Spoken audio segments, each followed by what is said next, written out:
So I don't know why. Okay, and I will present the screen. Mm,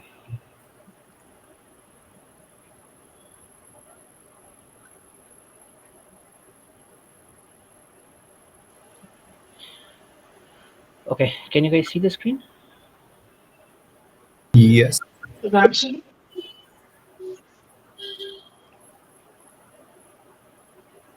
Okay, guys, thank you very much for joining another MuleSoft meetup session arranged by the Kolkata Meetup group. This is a follow-up session that we had on 26th of January on the Anypoint Flex Gateway. We do understand that while the engine was getting heated up, we had to stop midway because of the shortage of time. So we promised that we would come up with the second session. So today we come up with the second session for the deep dive in Anypoint Flex Gateway. Again, as the organizer, I am Suman Chatterjee. My co-host Brojeshwar is there. He's from Exavalue. Unfortunately, due to some personal emergency, he could not join. But then he's also a part of, and actually he's the one of the founding members of the Kolkata MuleSoft group. I joined recently, and we have our speaker Manju Kaushik, and our sponsors is Exavalue. uh, Again, about the organizers, Brojeshwar is a senior MuleSoft architect from Exavalue. He has more than 12 plus years experience in IT. He has a similar experience in EAI with TIPCO, MuleSoft, and all the middleware products. He's also in the digital XFOM and advisory support group. Currently, he's in Exavalue, and he also is a MuleSoft meetup leader as well as a meetup mentor. Now, again, coming to me, I am Suman Chatterjee, having 14 plus years experience in IT. I work with organizations like Cognizant and Wipro. Currently, I'm working with Provis Software, and I'm a MuleSoft architect. Now, coming to Manju, it's a two-liner that I've written over here. He's more than 10 plus years experience, but then holds a lot of feathers in his cap. I'll have Manju, give his introduction once the floor is open for him. But then again, before anything, thank you everyone for joining today's session. And Manju, thank you very much for taking two back-to-back sessions at the meetup in Kolkata and showcasing your knowledge. I'll stop the share, and Manju, you can start on your side. Right. Hi. Good evening, guys. So, thanks for joining the call, and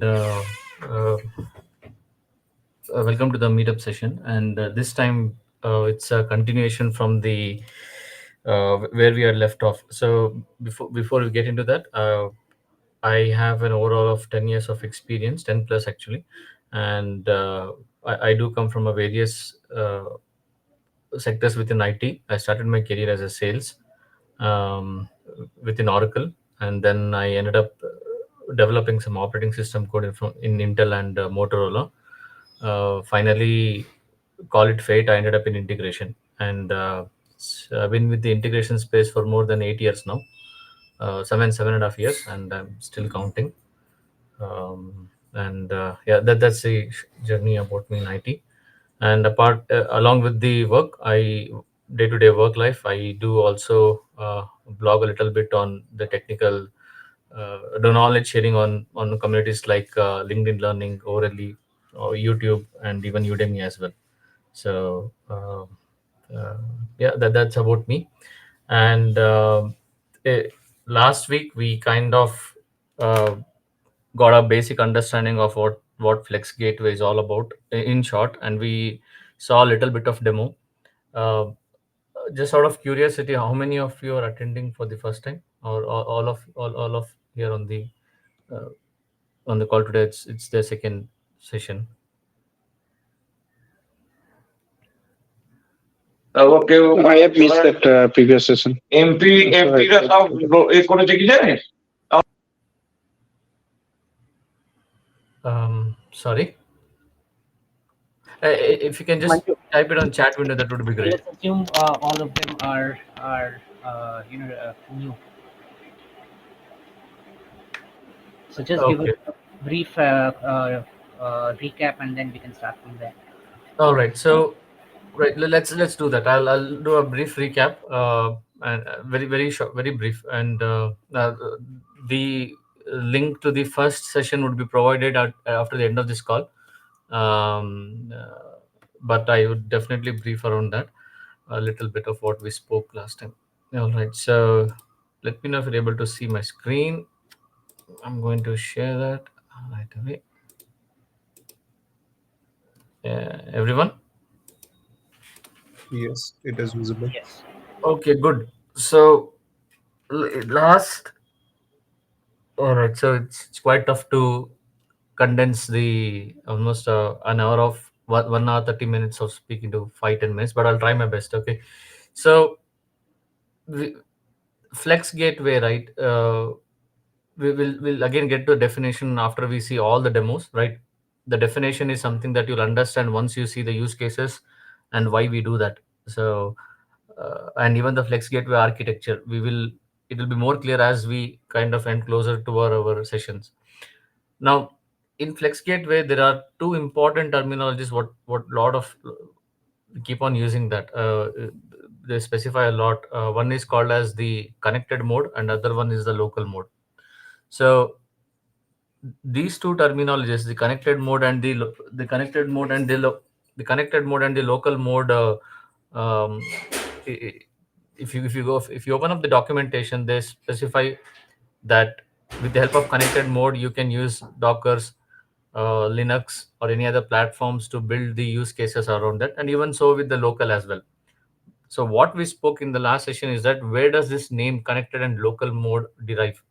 Well, the diagram that what you see is one of the places where it gets derived, right? So what do you mean by that? See, if you can, oops, sorry, yeah, if you can see this PPT right now, flex. There are couple of meanings that we uh, that we come across in the computer science and the networking world. So there are three definitions altogether. It depends upon which work culture that you are inherited, right? So this is one definition, and this is another definition, and the closest to our flex gateway lies in this part of the definition, right?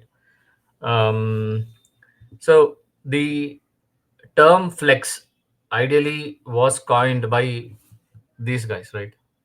Okay, dates long back. So Motorola, as we know, it's been the pioneer of all the industries in Bluetooth, infrared, Wi-Fi, telecom, many more. They were the pioneers. So Flexus was something, one of the name, a communication protocol that was developed by Motorola way back, right?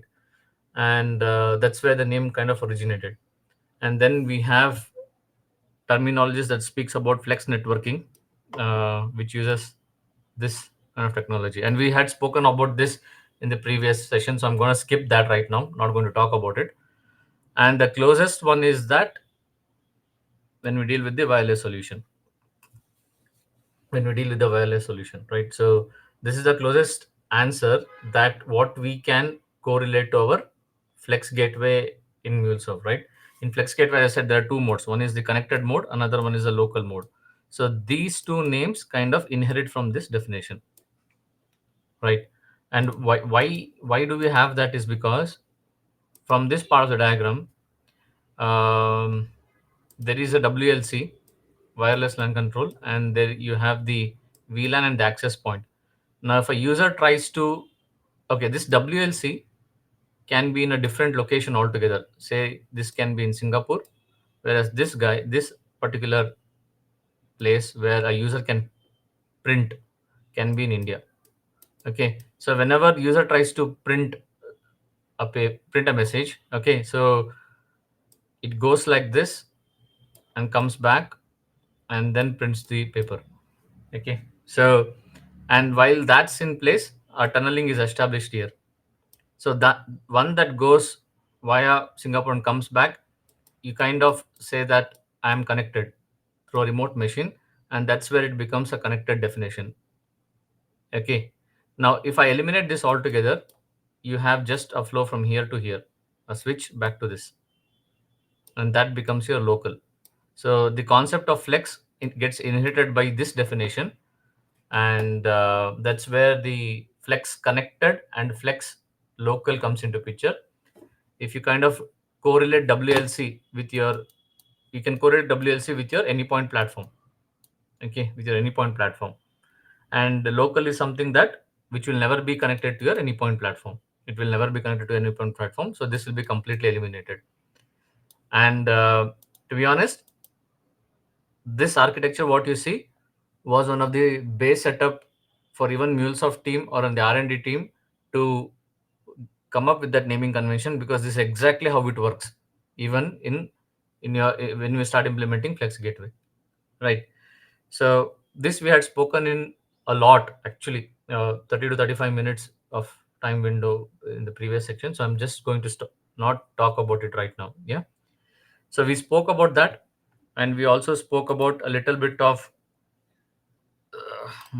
this bring up setting up the Docker, and creating containers, and creating images, and building up the servers. And then we spoke a little bit on the servers, server group and server clusters. And we also saw a little bit demo on the deployment of the image through jar files. We also went through a couple of Docker commands. How does Docker command actually gets executed? A line by line code walkthrough, we had gone through it.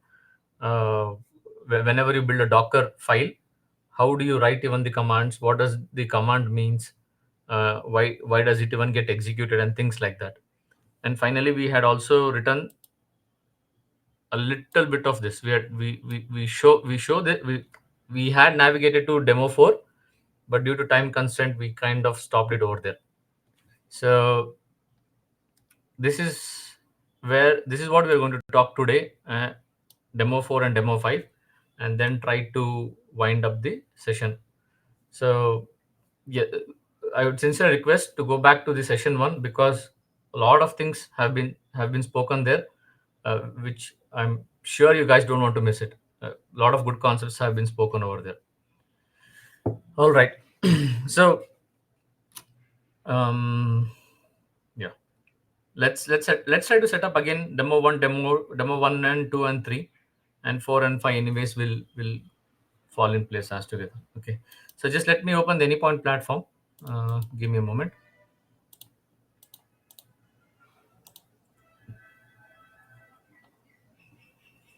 Suman, by that meantime, can you share that link to them, the first sessions link on the chat window? It's already there in the chat. I've shared it. Oh, okay. Sorry. Thank you. All right.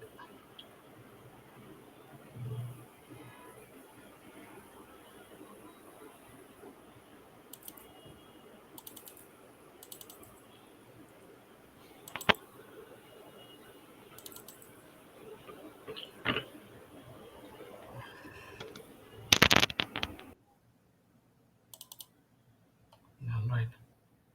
There you go. That's the one.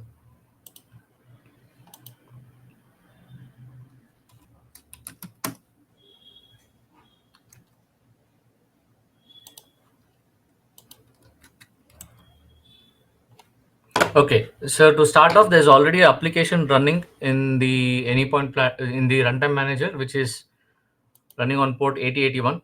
Okay, it's just a hello world, nothing more than that. Right, so let me see if I have that URL with me. Yeah, this is the URL. So it just prints the message hello world. Okay, nothing more than that. So okay, it's a simple application, and yeah, yeah, just let me delete all of it. It's still there from the previous session. I've never removed it. Okay, give me a moment. I'll delete all of that.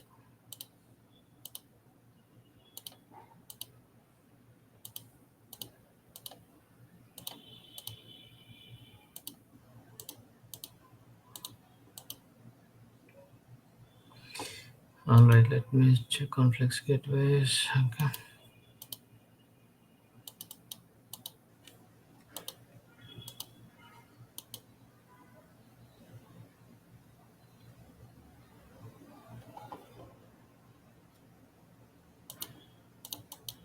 Yeah, so these are the certain APIs that are associated with that. Just let me delete all of that so that we can start from the fresh. Okay, give me a moment. Yeah.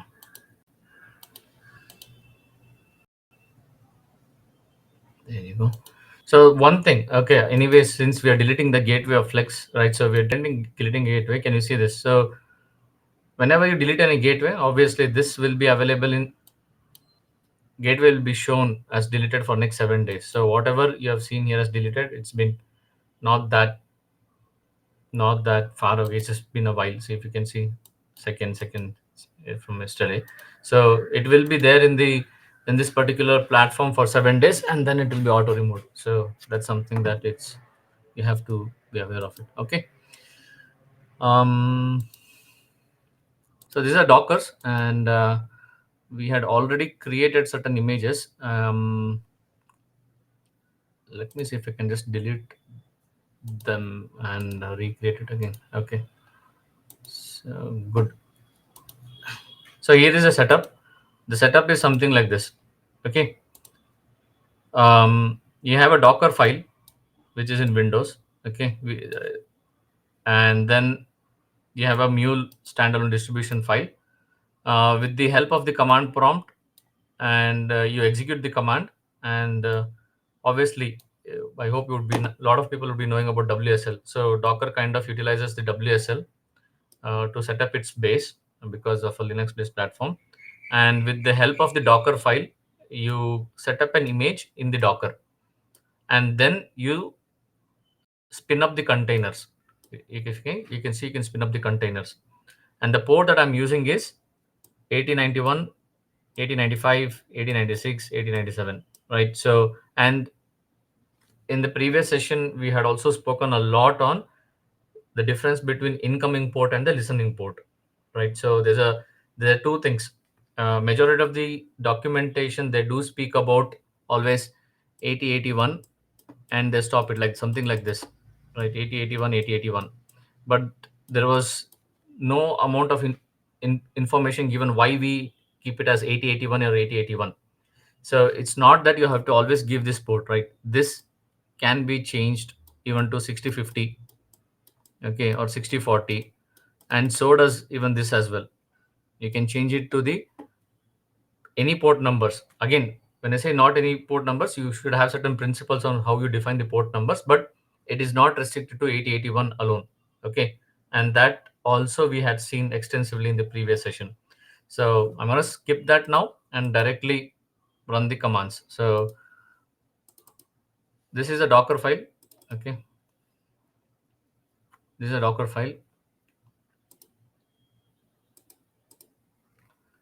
Okay, in short, okay, does this do?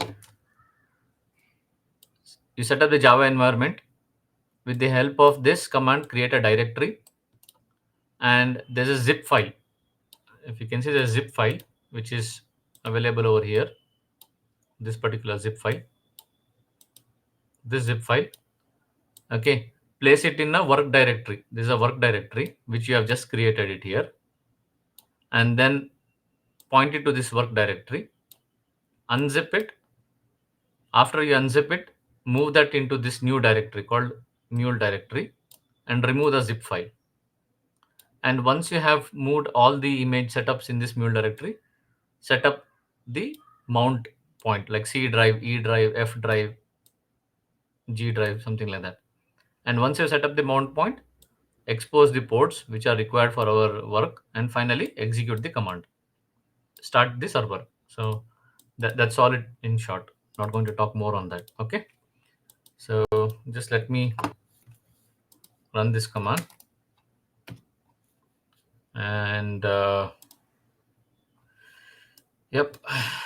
These first of all these commands, what you see is anyways available in the documentation, but still we will share that across, right? We'll share that across. It will be definitely in hand. Okay. So the image name is, so what I'm trying to do is that I'm saying that with the help of Docker command, build an image file. And how do you build an image file? Please read that from this Docker file. Please read from this Docker file. which is in current directory. That's what it means. Okay, and here you should see an image like this, mule standalone. As you can see, the exact name is getting reflected over here, and it's unused. It's unused, which means it's not getting used. Now to make it utilize it, to make it in use, obviously you have to spin up the containers, and that's what we did. We are going to spin up the containers like this. Okay, with various ports. Okay, and let's see this. So now the containers are empty. Let's spin up the containers.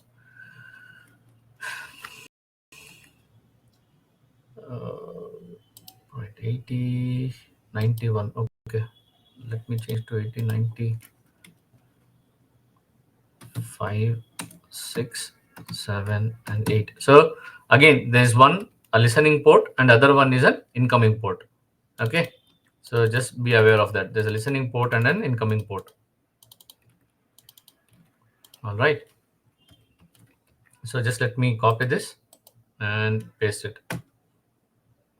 Okay, there you go. And as soon as I do that, can you see it? I'm seeing the ports are available over here, and now the images would be in use. All right, the image is in use. Okay, so it's deployed. In the similar way, I'm going to run various commands. Now 8095, 8096, and then right 8097, and then the 8090, 8098. Right. So the containers have been spin up. Now it's time that we kind of connect to the Anypoint platform. So this is done. Check, check, check, and now this is the only pending items, right? So how do we do that?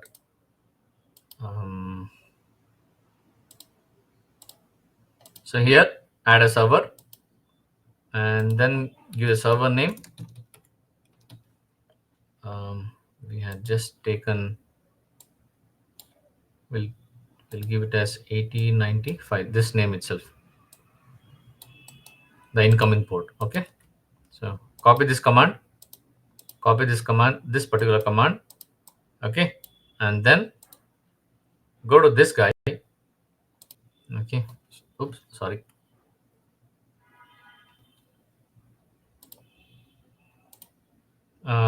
Click on open in terminal and then bash. Go to the bin directory. Again, how did I achieve this bin directory? Again, we had seen this in the previous session. So remember this. Here we just changed it to mule directory. The directory name is muldir. So that's where it is. And this is your home directory. See this? This is your home directory. Yeah. So that's where you see that name. And I'm just navigating to the bin. Okay. Navigate in the bin folder and then paste it. Not this one, I'm sorry. This guy. Copy this command and paste it.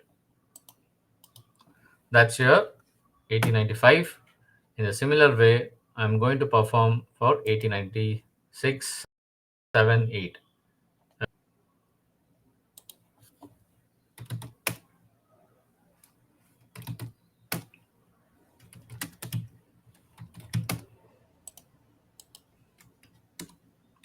Okay, that's your 8096. Let's go to 8097. I'm going to change this to 8097. Remember, I'm changing the port here. They're changing the name here. The moment I'm changing the name, can you see this here? I'm getting it created over here. Okay, so see this 8097. Okay, you should see over here. You cannot have the same name associated in this group. Yeah, so 8097, and finally I'm ending up in 8098. Okay, bash cd mule directory. It's all Linux commands anyways. Oops, my bad. Add server 8098. That's it. Copy this command and then paste it. Okay.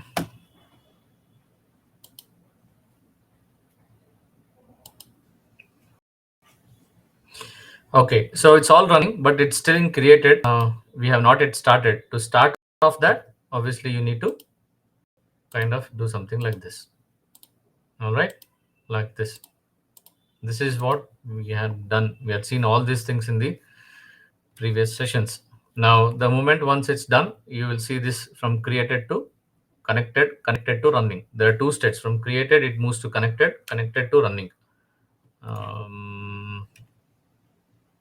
Yeah, see, it's running. So all of them will be in running state very short. See, from connected to, it will be in running. Then once we had achieved this and did some proof of concept, then we move to flex gateway, right? We move to the flex gateway and we kind of, I'm not going to talk about demo 3.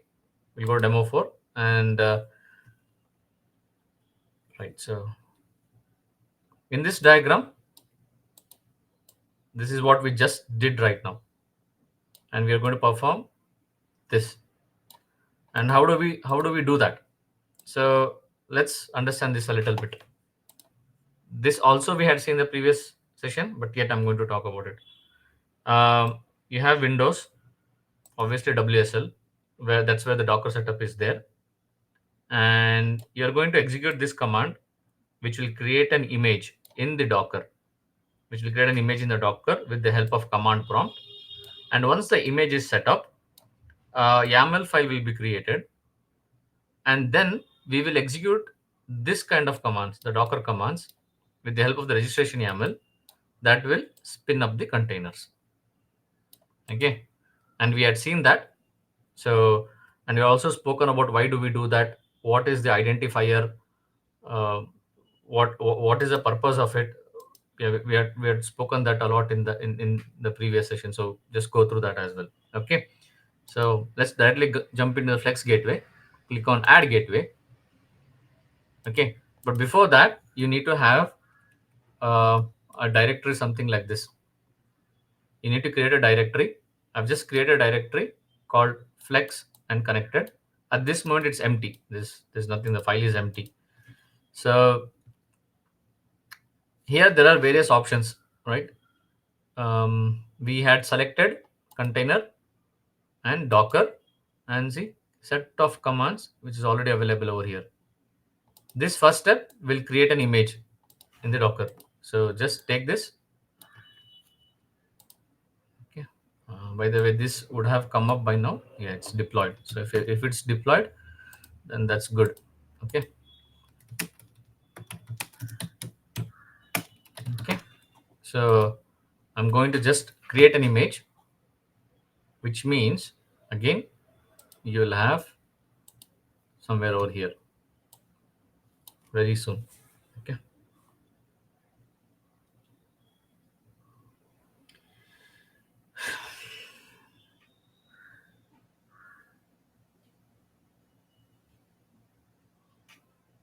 Okay, there you go. And can you see this? It's unused. Obviously, it's unused. That's expected, right? It's unused. And bunch of commands. The first step is register your gateway and then start your gateway and obviously view it Anypoint platform. We had seen this. What does this do? And I'm going to skip that right now. And we're also seeing this, how to start the gateway. But I'm just going to run the command anyways. Remember this, whenever you delete a Flex gateway, this doesn't change. This remains the same. It's your business group ID, whereas this changes. So make sure that you replace it with the right token every time whenever you create it. Okay. So this time it's different. So this is a token. Take that and just paste it. Again, these commands I've just copy pasted from here, nothing else. I've inherited from this documentation itself, nothing more of that.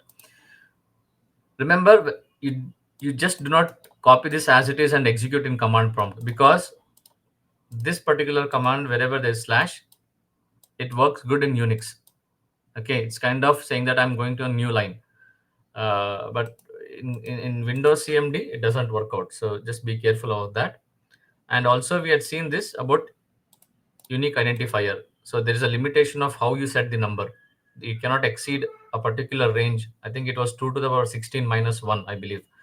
Okay, so just be mindful whenever you give the unique identifier. It should not be greater than a certain number. Okay, so take this. I'm just going to, and by the way, here at the end of it, this is the gateway name. So I'm going to give the gateway name as Feb 2024 Kolkata demo 01. Okay, that's it. Take this command, execute it, and see what happens. You will end up having a registration YAML file just here.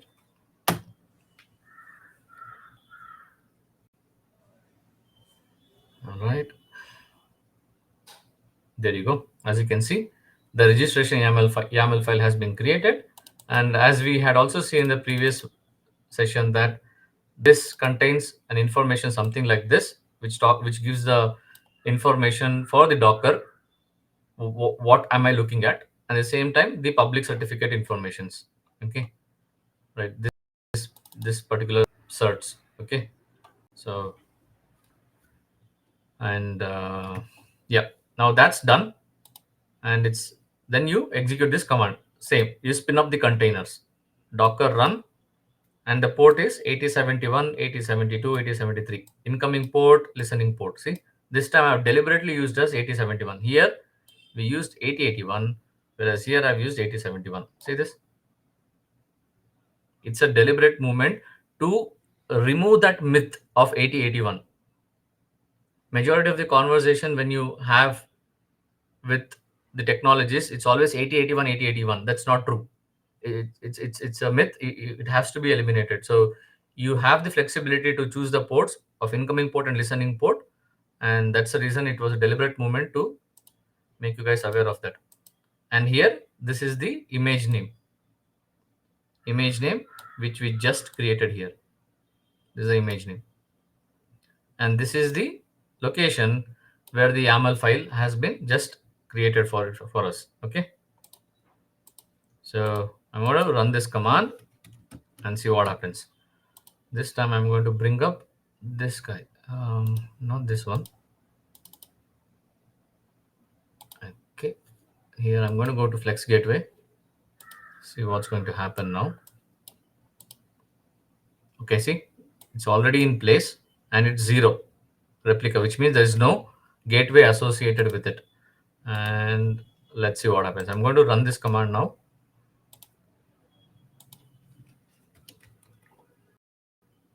Okay, so okay, let's get it done. Okay, so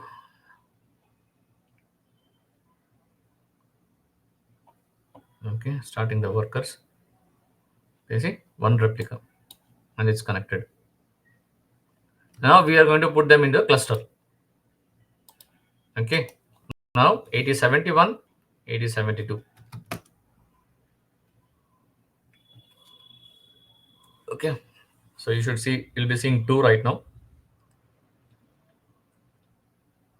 Yeah, there you go, it's 2. Let's spin up the other container, 8073. All right, there you go, 8073. So right now we have 3, 8071, 8072, and 8073. Okay, so there are 3 servers which are set up over here. Okay, and let me navigate within inside that. As you can see, this is how it looks like. And obviously you have logs, and you can set up the logs, and then the APIs. APIs that are associated with the Flex Gateway. Okay, now this is what we did. And finally, on the previous session, we kind of even brought up the local containers as well. But this time we are going to talk a little bit more on that. But before getting into it, we'll start with this demo. Okay, we'll start with this. Okay, a lot of things happening over here. Okay, so far I know I tried my best to cover as much as I can within short duration of time. So far, anything that you guys want to ask before we kind of build on top of it? Anything else? If you have questions, what is Flex Gateway? Why do we use it? What's the use case? Keep that question at the end of it, not now. Any questions so far? What I've just spoken here? No.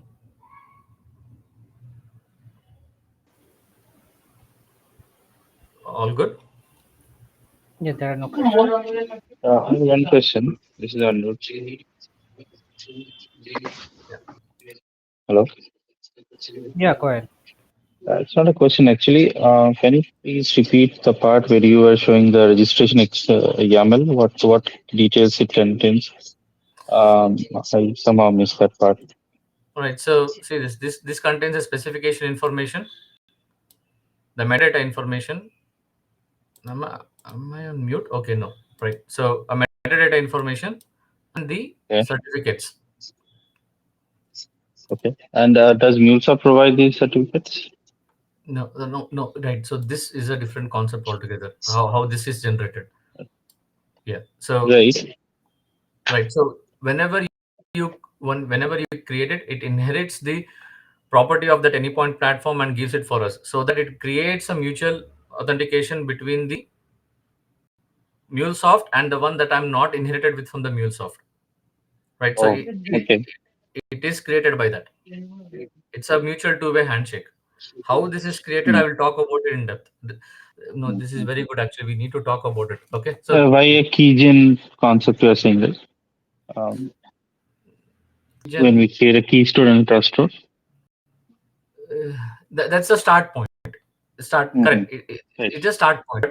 But more than that, whenever Right. you Right. create a key Okay. Okay. store, Fine. trust store, and you Mm-hmm. obviously you'll be knowing with, since you've spoken already, the key store, the trust store, and you add that public private key, setting up the Yes. algorithm, Yes. 256, 128, and all those stuff, right? At the end, Yes. you will always have something that you cannot read. It's something, it's not visible to you. You cannot read that, right? Yes. So it will be always encrypted, and that's what you're seeing, kind of a combination of all of that in one YAML file. Mm-hmm. This Okay. information, again, what you see has nothing to do with MuleSoft. It is again a property that MuleSoft is using the Docker setups.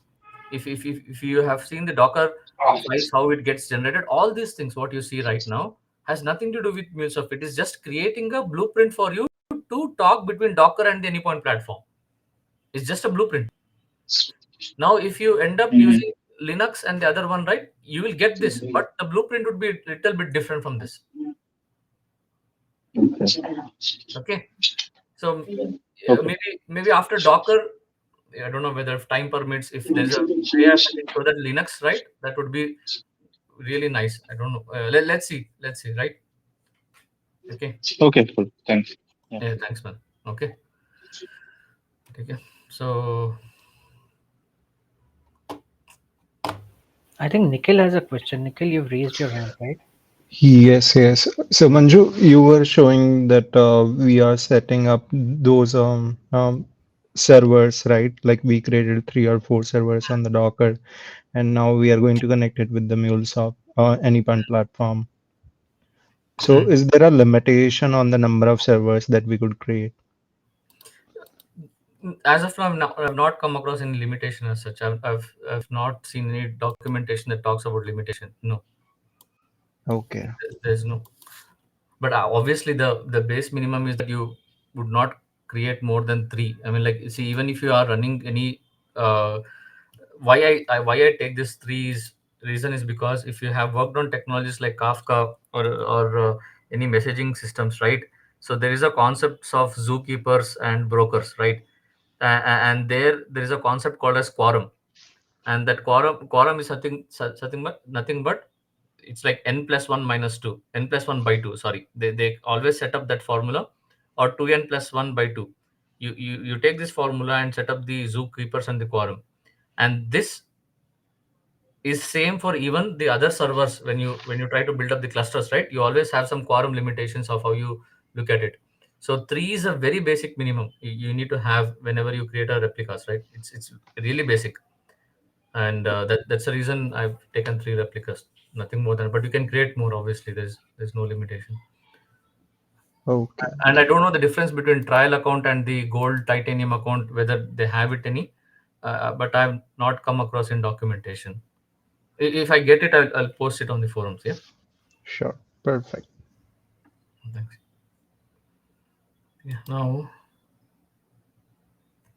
uh, sorry, I just lost the flow. Yeah. Okay. Um, okay. There you go. Now the replicas have been set up. So steps. Step 1. Go to the API manager. Right. Remember, we are in connected mode. We are not in local mode yet. We are still in connected mode. Okay. Add an API. You're adding an API, and see, now you, again, I'm not going to talk about Mule Gateway. That anyways, all of you would have worked by now in your MuleSoft career. So Flex Gateway, right? This is the gateway that you see. Now, if I create more gateways, obviously I should be seeing that as well. The steps are simple. Again, create a directory, create a directory, run the commands. You'll get a registration.yaml file, and then you'll you just add a spin up the containers, and that's where you would see the Flex Gateway. Okay, so add a gate, click on this, and then sorry, I need to get this. Give 1 minute. Next. Okay. So I'm using a Windows highlighter to pinpoint it. That's the reason it's showing this. Okay, now select an API from Exchange, or in our case, let me create a new API. Okay, let me create a new API. Now, what is the use case? Use case is something like this. See here, I've said that there are 2 URLs in here. Can you see this? One is this, and one is this. This is something that I've already shown in the beginning of the program. Sorry, beginning of the program, where you run this command and you get something like this. This is deployed in our hello world in runtime manager, right? We had seen this. Now this guy, I think this also would have seen in your career. It's quite common that we all have gone through in our day-to-day life. So a URL with this request, you get the information something like this. Okay, I have 2 different APIs running in 2 different, one within Mule and the other one totally out of Mule. Okay, both of them are totally outside it. Okay, how can I invoke that through Flex Gateway? How can I invoke that through Flex Gateway? How can I use both of them through Flex Gateway? That's the thing. Okay, so go back to this diagram. I'll share this. I don't know how to share this diagram. Can I upload this draw.io in this? Do I have option? Oh no, I don't have option to upload this draw.io. Okay. Let me see if I can provide that in another way. Okay. So Windows, set up the image through the command prompt, spin up the image, spin up the containers, create the incoming port and listening port, and then once you have done that, now create a cluster, which we did. We have created 3 clusters, and then it's time that with the help of this, we kind of invoke these 2 URLs. That's the use case. Okay. Now, how do I get this URL? So let's take the first URL, go back to this guy. Okay, here, what I'm going to do, I'm going to say that invoke, give a name, Cloud Hub and external. Asset type is HTTP. Click on next. Okay, click on next. And then here is a question to all of you guys. Now, what do you think here I need to change? What do you actually think? Let me bring up the diagram here again, just next to it, and you please tell me what do you think I need to change over here, here and this guy, and I'm going to point exactly where it is so that you guys would know what is that I need to change here.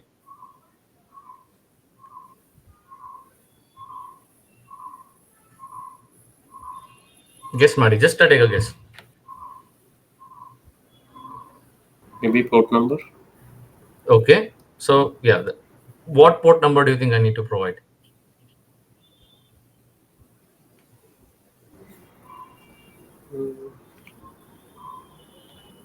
The the listener port.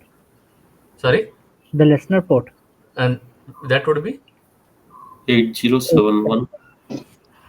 correct. Edge is a 7 right? That's a myth. We have to come out of that myth of 8081. So again, this is a listening port, which is this. I'm listening to 8087, 8071, 8071, but user can invoke through 8071 or 8072 or 8073. Remember, it's going through upstream. It's going up. Okay, something like that. So this is this is the where I'm setting up the 8071 port. See, because that's what my API is listening on. Okay, but as a user, I can invoke either in 71, 72, or 73.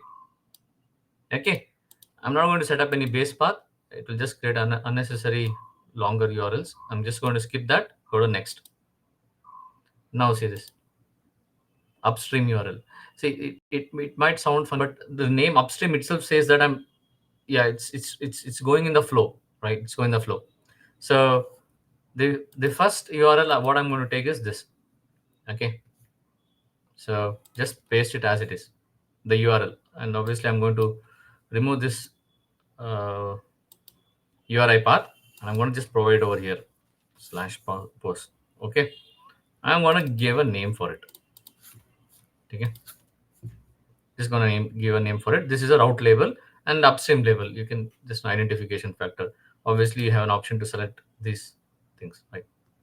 Okay, self-explanatory.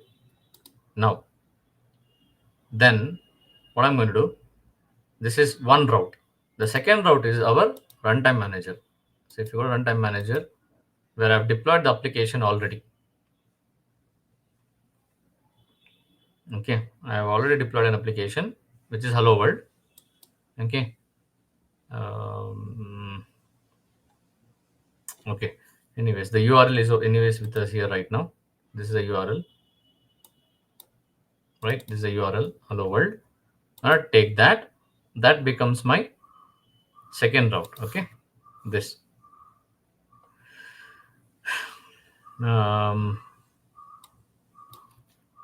Okay. I'll just give the name as hello world, and yeah, I think that's it. Route 1, route 2. Yep. Do I need to leave it? Yeah. Okay. Cool. Next. Now there is Manju, one question. In the previous one, in the previous screen, you showed there are points where you can select the method, but then that's not mandatory, is it? no, it's not mandatory. But it's same like here in Anypoint Studio, right? Okay. Anypoint Studio, you don't select a method, right? It's self-understood, right? Okay. Yeah, something like that. Yeah. So I'll go to next. Save and deploy. Okay. Now see the power of Flex. First power of Flex gateway. Okay. This is the first power of Flex gateway. Now, by looking at these kind of examples, obviously you would be creating a definition of your own. And that is how any definition in this world would have been arrived. The definition always comes after all the experimentations are done. So definition is not defined at the beginning. It defined always after the end of the experimentation. Okay. So now it should be active by now. It shouldn't take that much of time. All it does is registration, because the application is already deployed somewhere else. All it does is registration. That's all it matters for us. See, now it's active. Now I'll go back to this guy. Okay. Now we have two upstream URLs. See, one is this and the other one is this. Okay, let me get this guy here and I'll get the postman. Okay. Okay. Okay, so this is hello world. Now remember this. In this diagram, we said that as a user will be invoking through Flex Gateway in one of the ports as a replica, right? So here, and remember, all this is getting deployed in my local machine. Okay, so localhost 8071 slash hello world. See this? How cool is that? Because I have hello world here. This is a world. Now 8072. See this? 8073. Getting it? 8072, 8073. And then if I give 8074, obviously you won't have it because I've not created a listener for 8074. So 8073. Now this is hello world. What about this guy? Remember we had just taken this guy and said posts, right? See posts. So take this, that's it. Paste it over here. See? 72, 73. That's the reason this upstream URL is damn important. And as again, 8081 myth have to be broken. It's not 8081 always. Okay. Now this is one power of Flex Gateway, one of the powerful uses of a Flex Gateway, where you can get something like this. At the same time, you can also deploy applications of any incoming port, any listening port, and tune as it is. Okay. Manju, Yeah. I guess Nikhil has a question. Yeah. Okay. Yeah. So when we are hitting the port 8071 or 8072, is it hitting a specific replica, or there is some load balancer which is routing the message to? Yeah, it's self load balanced, and obviously okay, right, good one. See, this is this I wanted to show that demo, very good actually. See, this is hitting actually one at a time. Okay, your question is that, okay, this is 71, 72, 73. Okay, when you add a load balancer, I have to club that and give me one URL here, right? Okay. That I don't have, and this is what Okay. I'm going to demonstrate with the help of NGINX. Okay. NGINX, I'm going to bring that NGINX and I'm going to show you that. Okay. Just give me 1 minute, okay? Someone is just ringing my. Give me Yeah, five minutes. Sorry, I've been trying to avoid that. I'm not able to. Just give me 5 minutes, please.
Okay.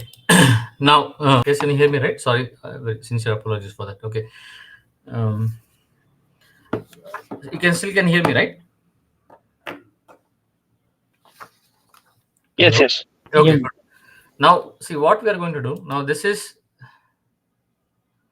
okay. Here we had this API. This is our API. Okay. So just let me go to that details. Oh, sorry, we are already here. Okay. Now, what about an application which is non-MuleSoft? Obviously, which we have already seen this. The moment once you have invoked this URL, obviously there is an application running in some programming language at the backend which has given this URL. But what if um, we write an application locally and see if we can get that running as well? So let's create a small HTTP server itself. Okay, uh, right now in local. Okay, and see if we can work that out. What do I mean? Let's create a small non-MuleSoft application. Just give me a moment. Let me check whether I have. Um, just day before yesterday, I installed my operating system. Just give me 1 minute.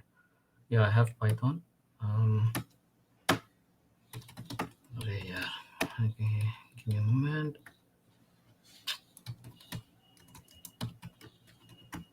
Okay, do I have Go? Yes, good. I have both the languages. Okay, so let me open Anypoint Studio, Visual Studio.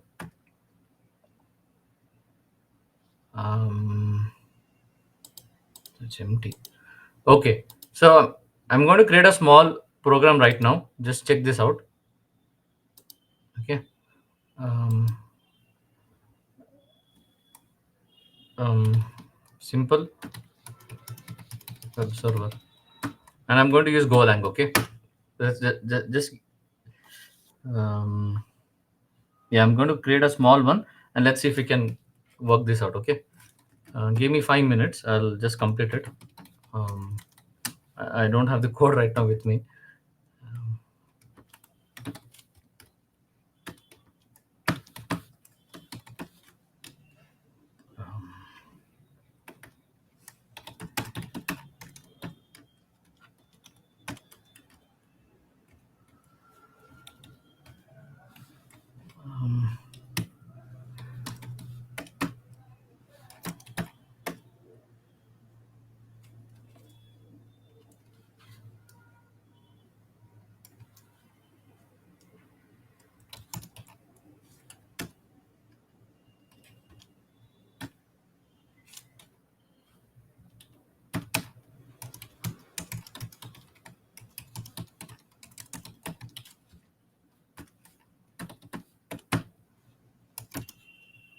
Listen and serve. Yeah. So see here. This time I'm going to listen on port 5081. Okay. Again, this is a deliberate movement. Again, 5081. Uh, Taking away the myth of 8081. Okay. And then take this guy, paste it. Give me the HTTP response writer. Oh yeah, response writer, and then make a recursive call on the HTTP request. Okay, that's it. Because if you end up writing Java, right, you have to. Yeah, you guys should know the nightmare of writing in Java. Yeah. Hi. Yes.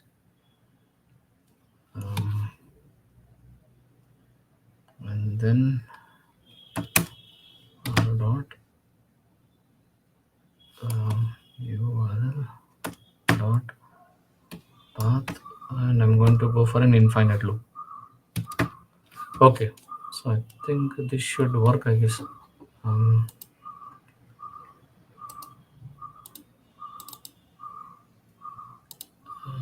Can't even see the okay terminal. Okay. So I need to just navigate to the Flex Gateway, and then just going to go run. This is simple. Dot. Okay, just going to run this command. Okay.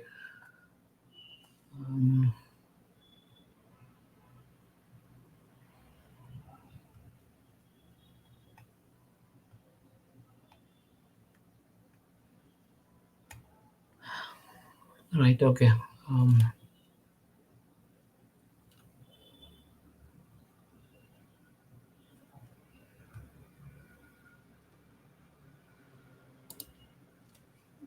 Okay. There you go.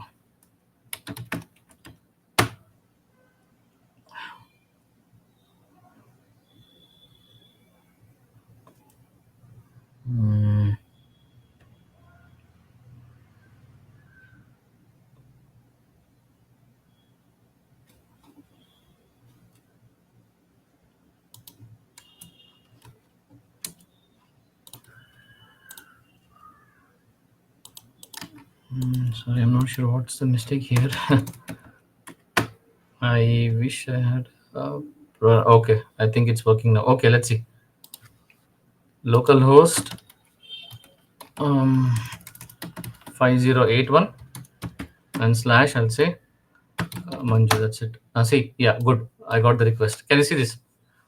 Okay, I've got the name as Okay, so whatever the program was, that whatever I pass this here, I should get the output something like this. Hi. Now, how can I invoke this in the Flex Gateway? Okay, simple.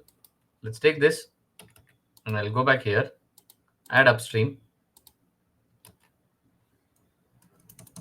Okay, remove this, and then I'm going to give the name as localhost. Apply, and then obviously I need to create a route.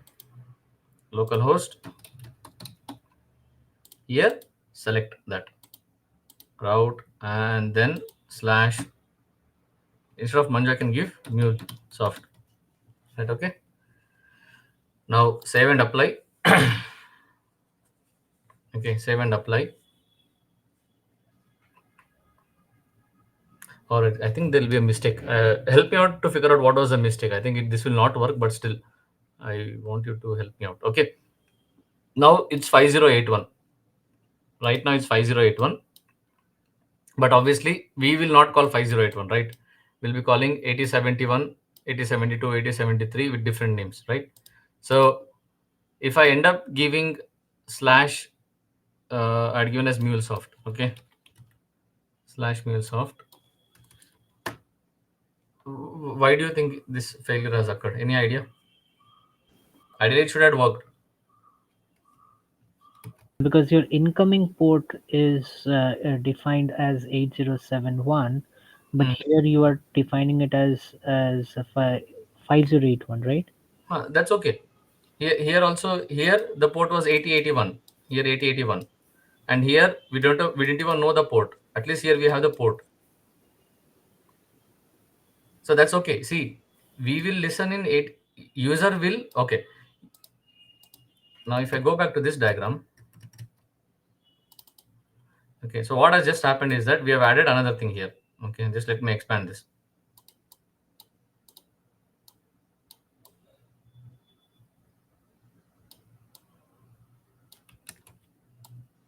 Here I'm going to take this now.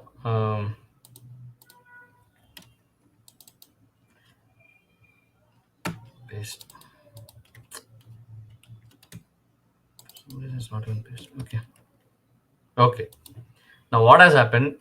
User will invoke 8071, 8072, or 8073.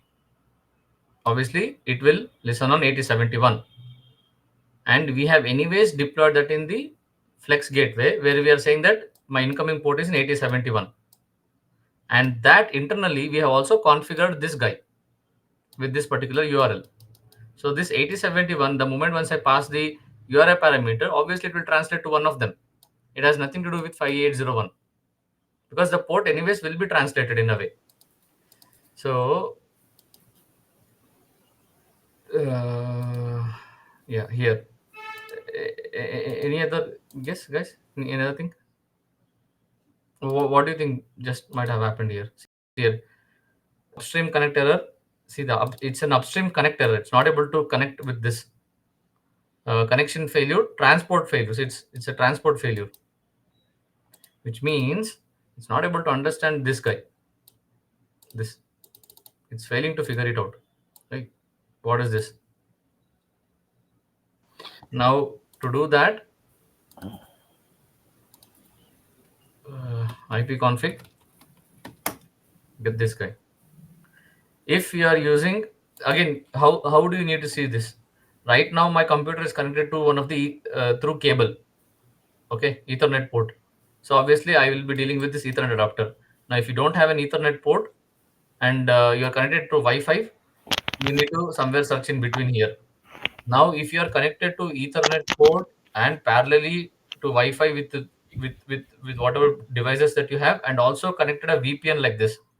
I have a Kaspersky VPN running, okay, but right now it's not there. Disabled it. If you have a VPN setup in your system, okay, yeah, if you have set up in your system, and you're saying that you need to change, you're plugged in with a different IP address altogether, then you need to perfectly identify that and provide it over here. So right now I've connected to my PC through Ethernet port, the DSL cable, right? So this is where I'm going to take this. Saying that please take this. Forget about local host, take this. And if I take this and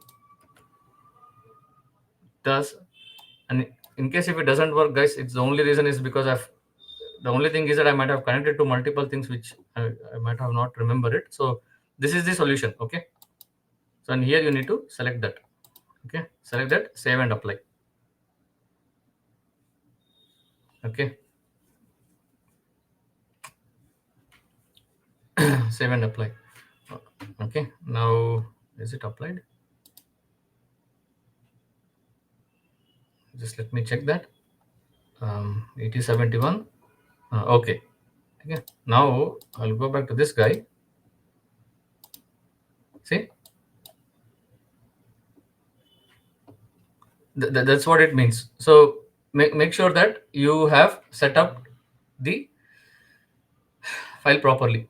If I had time, I could have written one small Python code as well, but that will take at least 5-10 minutes. I don't know. I wish I could have written it before. Okay. Now this is the part of the Flex Gateway in connected mode. Okay, Flex Gateway in connected mode. Now we will go to local mode. Okay, in the local mode, here's the thing. This guy remains the same from the demo 1 and 2. Now here what happens? Here you have Windows, again a WSL where Docker is hosted, and then Windows through pulling an image file creates a registration YAML, spin ups the image, and then you need to spin up the container. Now see, this time I'm taking on 8041, 8042. Again, deliberate movement, okay?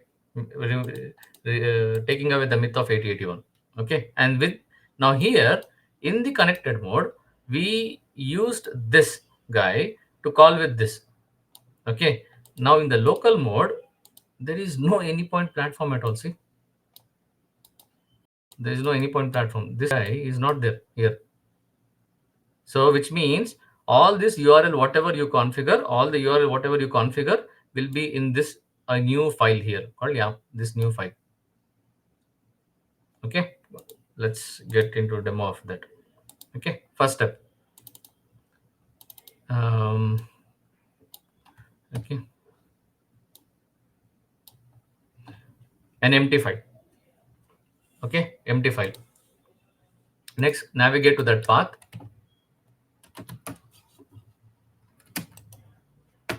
Navigate to that path. And then commands, set of commands. These commands, anyways, you will get it in the MuleSoft documentation. And in the previous session, we had spoken about this. What is connected app? What all properties you need to set up? What is an identifier? What is an environment ID? And we had also seen how to even start in local mode. That I'm not going to talk again because we're almost getting closer to the session. So I need to hurry up. Okay. So this is a command. Make sure that you give a name, and here I'm going to give the same name as this. Okay, so here, and I'm going to give an additional gateway name as local mode. So what do we have here? Here we have the location where the YAML file will be created, a unique identifier, the image name, okay, and the client ID, client secret, environment name, organization name, the output directory, and the gateway name. See this again. The only difference between connected mode and local mode is that, see this, connected true is here, but whereas in here there is no connected is equal to true, because we are saying that we are not going to connect to Anypoint platform. Okay, so the moment once I take this and run the command here, okay, obviously you should see your file here. The gateway name is this. Okay, this is a gateway name. Okay, and now if I go back to this registration, yeah, this guy flex gateway, I should never see this name. Okay, this particular name I should not see in the flex gateway. If I see that, then there's really serious problem. Okay, runtime manager, flex gateway. See, I should not be seeing this name. Okay, I should not be seeing this name anywhere here. Okay, it's connected, but it's not in Anypoint platform. And reason is that, to know why this happens, this is the answer. This is the answer for it. Please watch the session 1. You'll have an answer for that, because we have discussed it. Why it will be visible in Anypoint platform, why it will not be visible in Anypoint platform. We have already discussed this. So please watch the session 1. You will have the answer for it. Okay, this is the answer. All right, now it's done. Again, let's spin up the containers. This time 8041 and 8042. Okay, 8041 and then 8042. All right, 2 replicas. Good. Now I said that. Now how do I deploy an application? So deploying the application in local mode is a bit different. Here in this directory where you have created a registration.yaml, right? You need to build something like this, another YAML file, which is the blueprint of Docker. Okay, and 8041, right? I just forgot to show you this. Here it's here it is. Okay, 8041. Okay, so it's good. 8041, it's over here. Okay, so I need to prepare a blueprint which tells me what I'm going to deploy. So whatever we have done over here,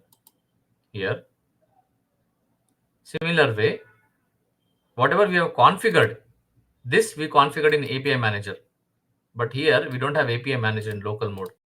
In local mode, you're configuring with your uh, file name.yaml, which means take this and kind of think something like this. Okay, your file name becomes your API manager where you're deploying the application. Think something like this.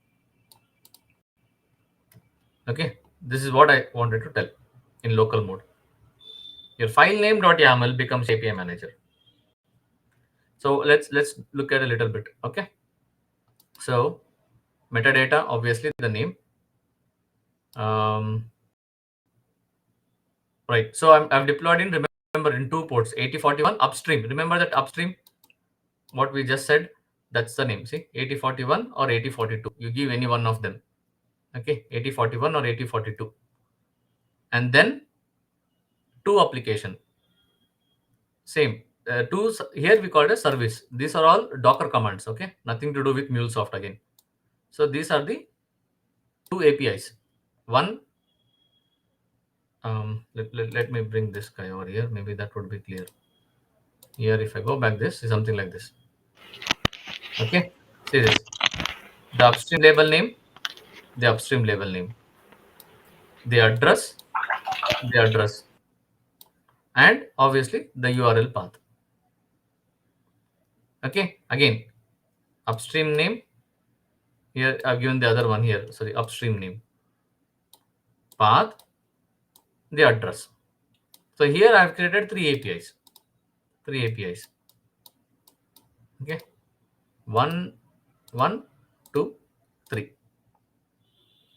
Okay, all you have to do is that take that configuration file, uh, take this configuration file and paste over here. The moment once you paste here, see what happens. See here, the moment once you paste here, okay, see here, it started to change. See this? Reading it. See, creating a gateway. See, it is creating a gateway. And it is happening in both the replica, not only one. See, even here as well. It has also, see, listening to port 8041. It has also created a gateway. Both of them are in active state. Okay, see, now it's listening to port 8041. Okay, so what happened? Let's go back to this diagram. Here, 8041, 8042. Okay, which means now I can go back to this postman and type 8041 and I'll say post. Um, Registered authentication system, done something wrong here. Okay, okay, good. The See, policy had a basic ha, authentication ha, stuff. ha. Yeah, correct, correct. I forgot to mention that. Okay, so here, this is your services, service 1, service 2, and service 3. Then I uploaded the policies. Obviously, policy name is this, and username password, and I'm doing a rate limiting. Again, I have uploaded policy 1 and policy 2. Okay. Uh, those who are not aware of it, just yesterday, or I think yesterday or this week, I'm not sure exactly. MuleSoft have come up with a new thing called on a Flex Gateway called Flex Gateway PDK. Okay, it's just been recent. It's been hardly 1 week or so. PDK called as Policy Development Kit, where MuleSoft have given, just like how we have Java SDK, XML SDK, custom SDK, right? In a similar way, you have Flex Gateway PDK, a policy development kit where you can write custom policies for your Flex gateways. And to do that, you need to have the knowledge of language Rust. So I've yeah, it's just been a week around. Just look at it if you guys are interested in that. Even I need to go through that. Okay, so I applied the policies here, and obviously you go back here, and then authorization, basic auth, admin 123, and there you go. You get the post. This is one, and then you have hello world. Okay, hello world 8041, hello world. Yeah, and the rest of them, you guys are aware of it by now, how things are working right now. API users, and you get that API users. Okay, now that's your connected and local mode. Okay, now I have 6 minutes. Allow me some time to go with the load balancer. I think this, a lot of people have not spoken, no, have not spoken at all in any forums. I wanted to be the person. Okay, what I'm going to do, I'm going to bring up the. Sorry, I'm trying to formulate the. Okay, WSL. Okay, I'm going to bring up WSL. Now, what is WSL? Anyone has an idea what's a WSL, guys? The Anyone? Windows subsystem for running Linux Yeah, on correct. Windows without running an OS.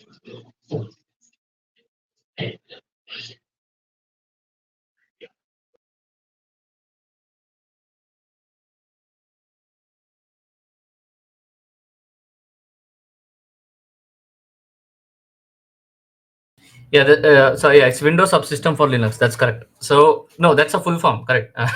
Right. So what happens is that you have Windows machine here. Okay, Windows machine here, operating system. Okay, but you want to take the flavor of Linux.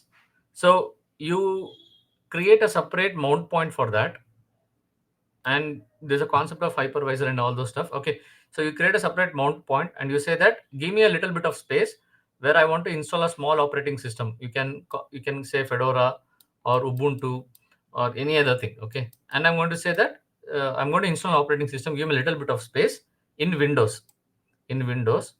And since it's a small space, a little bit of subsystem, a small subsystem, and I'm going to power the Linux commands. So Windows subsystem for Linux. So within Windows, you're empowering Linux platform. So by which you'll have best of both the worlds. So here you have Linux, as you can see. I'm running. See, even see it itself is a proof. See, Docker is running on the Linux-based platform. Okay, so here you have Ubuntu, and this is what I've just opened here. Okay, the home.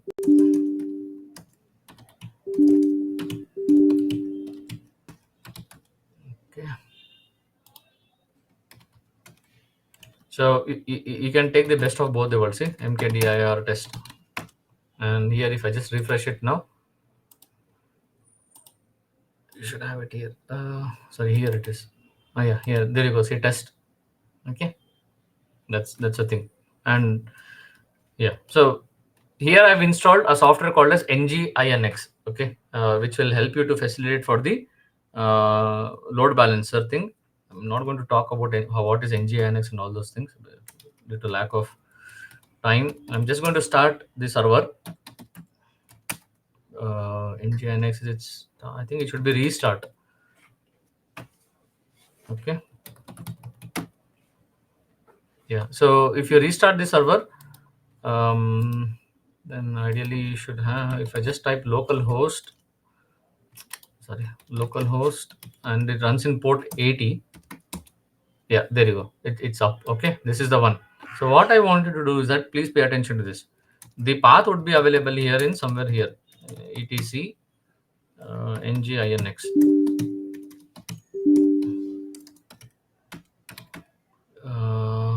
Okay, here you need to go to sites enabled.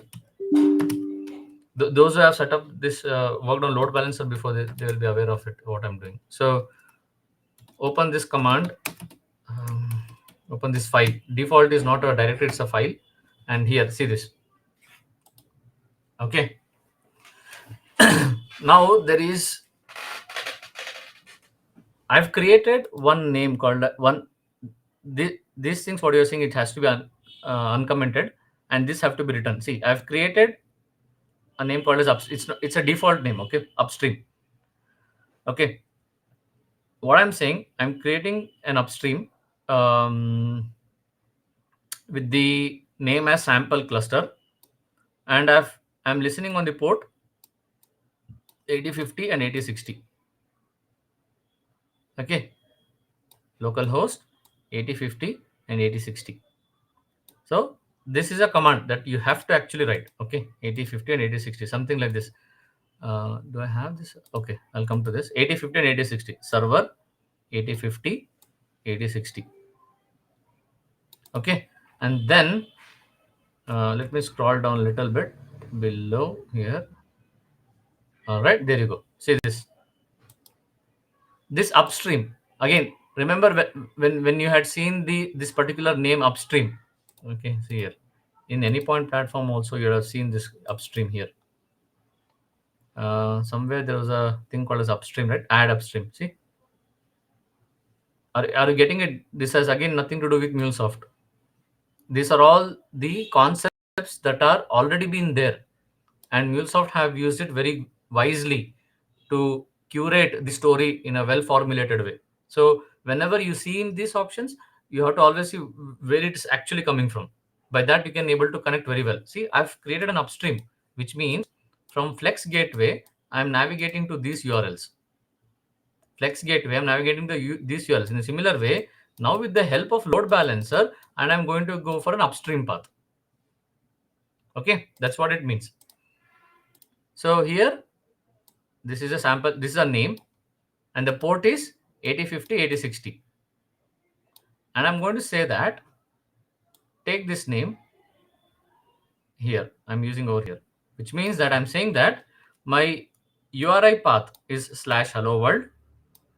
Set up a proxy pass which will understand this name.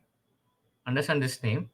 It has 8050, 8060, and the path is hello world.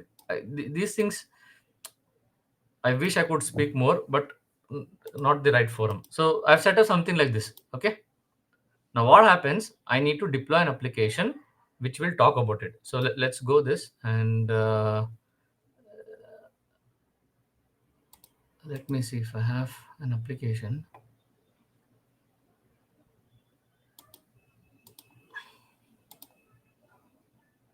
Just give me 1 minute, guys.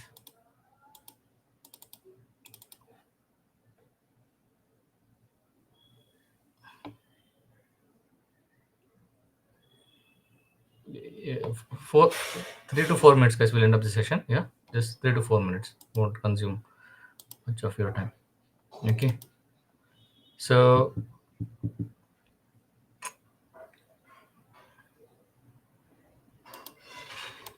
um, okay. So here I'm listening on the port 8080. Okay, I'm listening on the port 8080. Okay, see here, guys. I'm listening on the port 8080, not 8081. Can you see this? HTTP port. I'm listening on the port 8080. All right. I have port 8080. Just pay attention to this test case. Okay, 8080. But okay, 8080. And here I'm going to set up a message here. This is 8060. Okay, and I'm just going to take a jar file of it. Export jar file. This is 8060.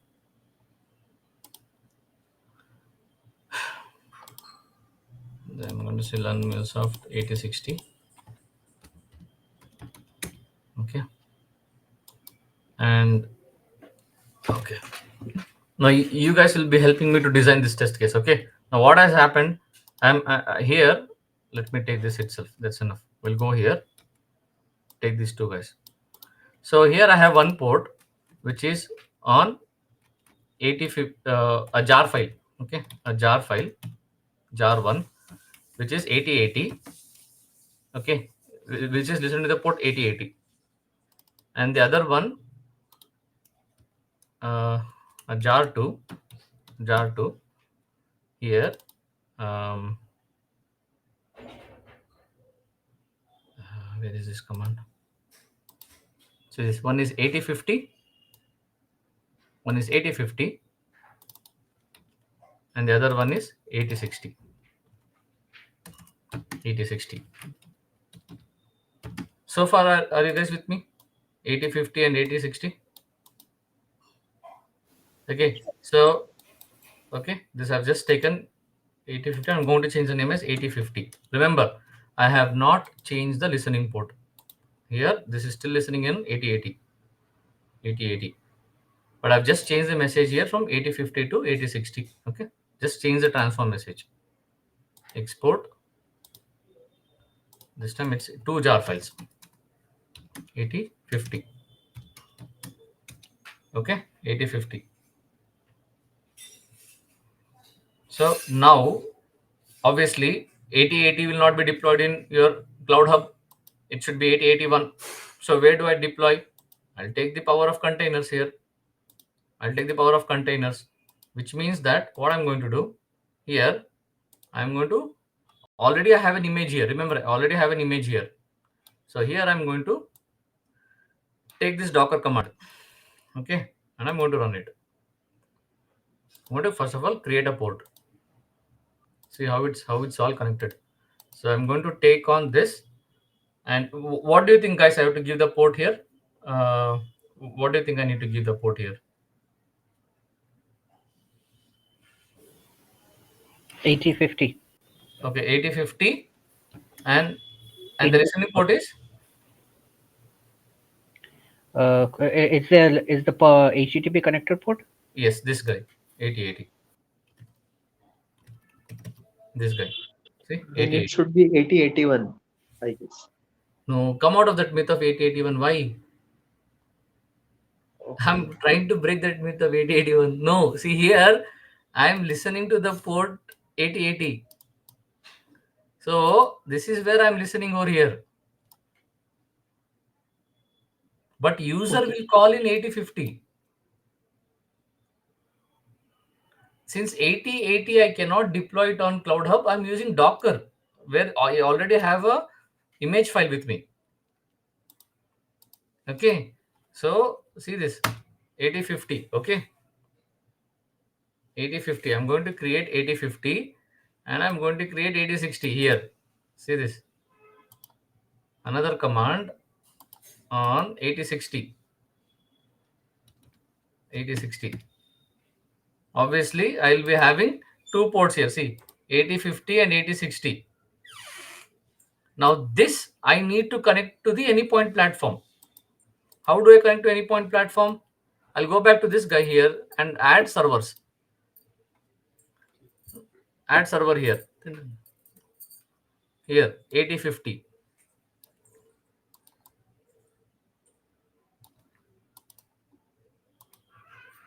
So 8050.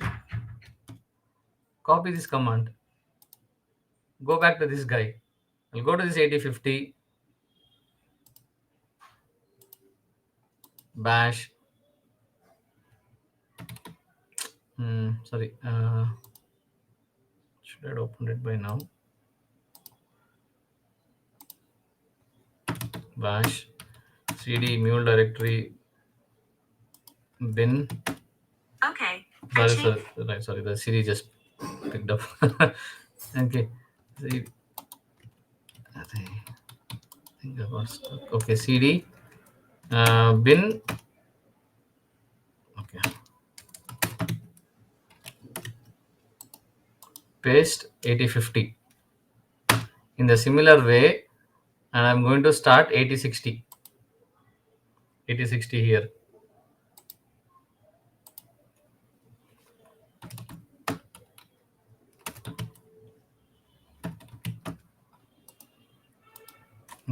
Okay, 8060. Now see, both of them will be eventually, you're going to see this. Now I'm going to restart it. Okay, where is the restart? I'm going to anyways restart it. 8050, I'm going to restart it here. Okay, and 8060 also I'm going to restart it. Okay, I'm restarting both of them. Since I've restarted both of them, it should be in connected mode. Sorry, created mode very soon. See the difference, how things are picking up. Okay. Remember, I am deploying the application not in Cloud Hub. I am deploying the application in this guy, in Docker. So just let me delete the other one. These things I don't need it right now. Yes, I don't need it. Okay. See, I'm deleting the one that we had created early. Now see this, it's all disconnected. See, everything got disconnected. Right now, with the help of Docker image, I have created a server and I've tagged it to Anypoint platform. Now see this. If I go back to this guy in the runtime manager, in the runtime manager, and click on applications, deploy the application. I'm going to say this is learn mule 8050. See here. See this? I'll select 8050 and then I'll upload the jar file we have just taken, 8050. Okay, deploy the application. The moment once I deploy the application, you'll be seeing the logs here. See this? You should be seeing the logs here. See this? Getting it? See this? In the similar way, I'm going to deploy the application 8060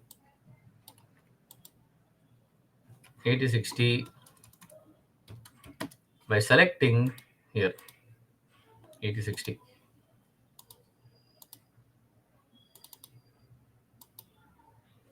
Okay. So what happened? We have just deployed an application with 88, 8050, sorry, 8080, 80, and and this should have been the other way around. I'm sorry, 8050,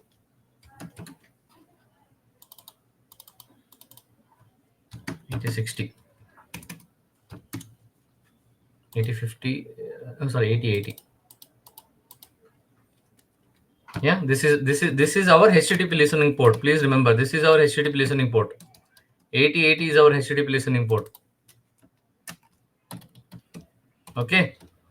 Now see this. The moment the application has been deployed, all I do is just click on this URL. That's it. See this. If I click on this, it is automatically pointing to 8050. See this 8050. See this 8060. It is not going to 8080. Now here, I what path I had given here? Hello world. See this. Hello world. See, this is 8050. See, getting it? Please come out of that myth of 80. Sincere request 8081. Please. Okay. See this 8050, 8050, 8050, 8050. Now NGINX. Here we had created this guy. This is what we just did. See this. Please listen to port 8050, 8050 or 8060. So 8050 and 8060. For that, the sample cluster, this is a name which is listening onto this port 8080, 80, and then give this URL, hello world. So what I'm going to do, I'm going to just remove this. See this now. This is the beauty of it. See this 8050. Now if I keep on refreshing it, see 8060. See this 8050, 8060, 8050. Load balanced. Getting it? This is load balanced, guys. Yeah, this is great. It has been load balanced. Now take this, deploy it in your Anypoint platform. Take this, deploy it in Flex Gateway. Take this, deploy wherever you want. See, this is load balanced now.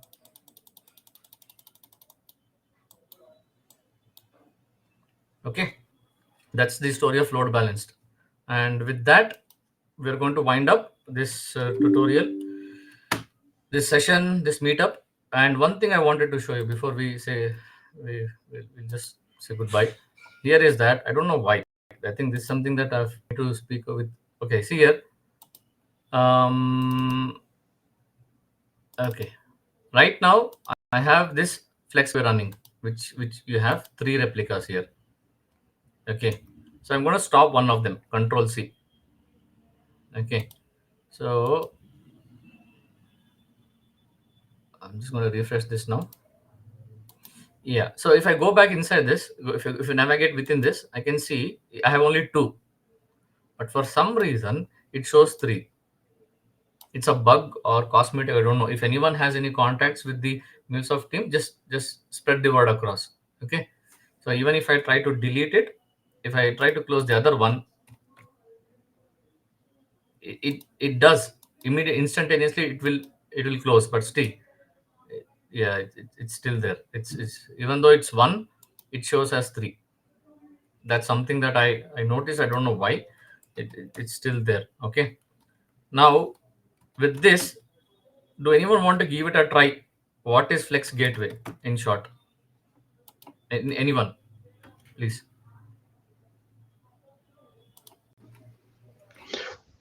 It's a gateway kind of thing which lets the Anypoint platform control plane to connect with the on-premises servers. Yeah, I mean, like, whatever your answers are saying, yeah, that's true. What else? What else? What else do you think we can do it? Besides that, we also have the policies. We can do the load balancing of the servers while connecting with the gateway. Right. So, okay. So, I'll fasten up. Flex Gateway, formerly actually called as, again before the name of Flex Gateway. This definition, what you see, is from networking. It has again nothing to do with MuleSoft. We'll come to the definition of MuleSoft later. Flex Gateway, which was actually called as HREAP, which is Hybrid Remote Edge Access Point. Now we know that there are two things: connected mode and local mode. Okay, so in local mode, what we saw, there was no Anypoint platform, which means it is centralized control, simplified deployment, enhanced security. Don't you think these three parameters also applies for MuleSoft? Yes. Yes. Now in connected mode, you have Anypoint platform. So obviously, data switching, authentication, offline operation, and centralized management. Maybe this would not fit in, but centralized management.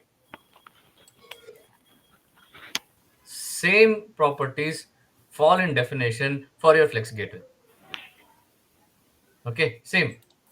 Definitely not going to talk about definition. This is what it means. These are the features of connected and local mode. So we had seen all these use cases. Okay, and then this is something a quick takeaway from MuleSoft. Two major components utilized: control plane and runtime plane, which you already are aware of it. Two modes of deployment: connected and local mode. Connected mode, C, centralized management, observability, security. Where do you think these names are coming from? From the computer networks.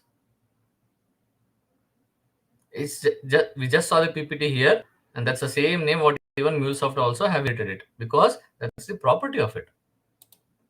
Flex Gateway connects to control plane via API manager, and Flex Gateway is controlled to the control plane. Whereas in local mode, operated independently, disconnected manner, mainly configuration files, that is declarative YAML file. Okay. Flex Gateway is managed locally, but only connected to the control plane for registration and usage metrics. So that's your local mode. And obviously, definition: Flex Gateway is an ultra. This is copy pasted from the documentation. Ultra fast, lightweight API gateway designed to manage and secure APIs running anywhere, seamlessly to integrate with CI/CD DevOps, delivering high performance value. So now with the demo, the definitions are also clear. And obviously, there are four types of deployment models: standalone, sidecar deployment, ingress and egress. All these terminologies are again inherited from computer networks. Okay. I don't know whether we will get time to look at this. Finally, what are the common integration patterns? See this. An organization owns an API and deploys to an organization within the same API, which means producer and consumer stay in the same organization. An organization owns an API, whereas some other organization owns an API. So Flex Gateway will help into picture. Non-organization API exposed, organization owned API. And in the fourth use case, both of them are non and non. Both of the APIs are completely different. You are going to manage that. So this diagram is something available in the documentation, and I've just taken it from there. Okay. So with that, I thank you all of you, and I hope the session was something productive. And yeah, I think that's it from my end, guys. Thank you, Manju. Thank you very much. Guys, any questions last minute before we drop off?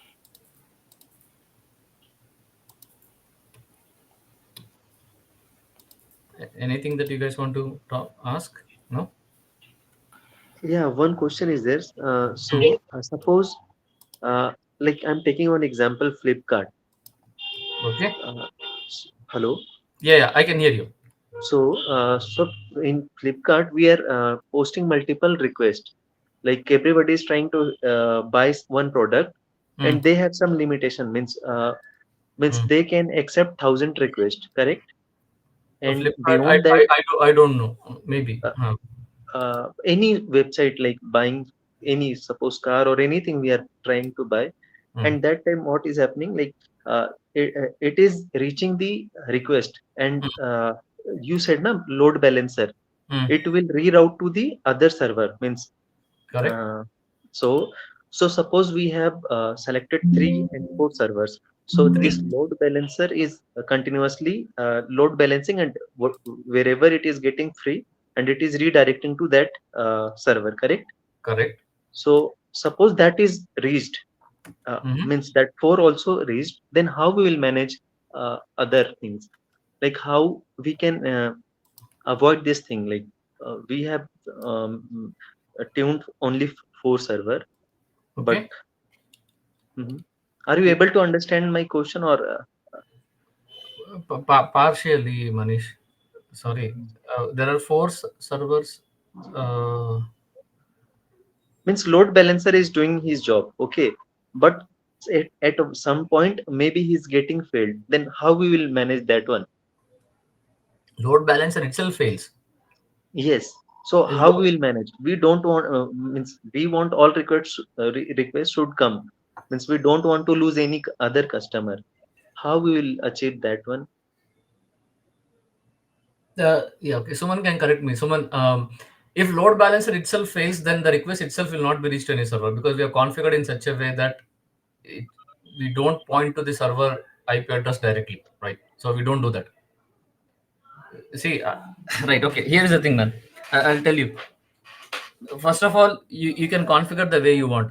I've told this multiple times. I'm telling this. There's no such thing as bad design or good design. It's just a design. Okay. For each account, for each organization, the designs are totally different. So there are companies that I've seen. They configure to load balancer. If that fails, there is a failover settings that comes into picture, which will reroute to a different rules altogether.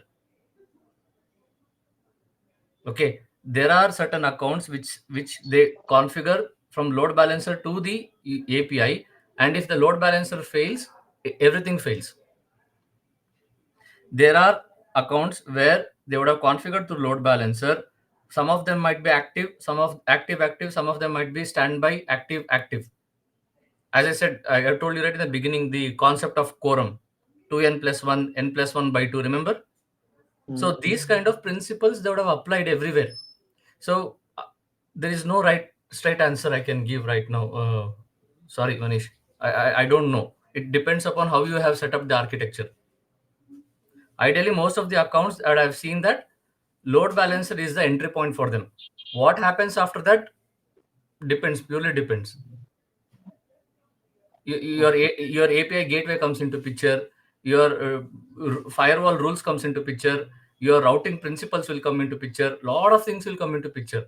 But one thing you should always remember is that if load balancer fails, which is actually right statement, there will be always a failover principles applied over there. There will be always a failover mechanism that they would have encountered it. That's the reason in if you deploy the any application, right? You deploy it in one region. You don't deploy in one region. You deploy in multiple region, right? If one region fails, the other region can pick it up. If other region fails, then it's gone. So just give me 1 minute. I'm sharing my screen. This okay? Just see this. You'll understand what I'm saying. um, are you guys able? You can see my screen? Not yet. I Not yet. can see. You can see?